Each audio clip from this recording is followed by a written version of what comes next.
Kansara DTV news ગુજરાતીમાં આપનું સ્વાગત છે। નજર કરીએ આજના મુખ્ય સમાચારો।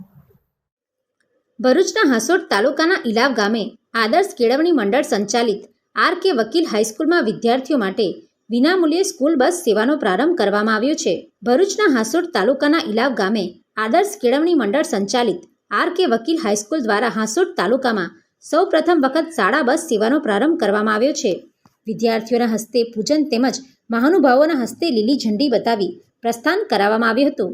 સરકારની બસ સહાય યોજનાના લાભથી આ સુવિધા શરૂ કરવામાં આવી છે, જેના પરિણામે 70થી વધુ વિદ્યાર્થીઓને શાળાએ આવવા જવાની સુરક્ષિત, સરળ અને નિયમિત વ્યવસ્થા ઉપલબ્ધ બની છે। ઇલાવની આસપાસ આવેલ સાહોલ, આશ્રમા, ઓભા, બાલોતા, ભમરાળ તેમજ બોલાવ સહિત 7 ગામના વિદ્યાર્થીઓને આ બસ સેવાનો લાભ વિનામૂલ્યે મળી રહેશે। શાળા સંચાલકોના જણાવ્યા મુજબ બસ સેવાના પ્રારંભથી દૂરના વિસ્તારોમાં રહેતા વિદ્યાર્થીઓને વિશેષ લાભ મળશે, સાથે જ વાલીઓમાં પણ બાળકોના સલામત પરિવહન અંગે વિશ્વાસ અને સંતોષની લાગણી મજબૂત બનશે। બસ સેવાના પ્રારંભ પ્રસંગે મંડળના પ્રમુખ તુષાર પટેલ, સેક્રેટરી ભગવતી પટેલ, ખજાનચી હિમાંશુ પટેલ, મંડળના સલાહકાર રાજેન્દ્ર કઠવાડિયા, તાલુકા પંચાયત સભ્ય નટવર પરમાર, આચાર્ય ધર્મેશ જોશી તેમજ અન્ય ટ્રસ્ટીઓ અને શિક્ષકગણ ઉપસ્થિત રહ્યા હતા। Pintu Modi, DTV news, Ankleshwar.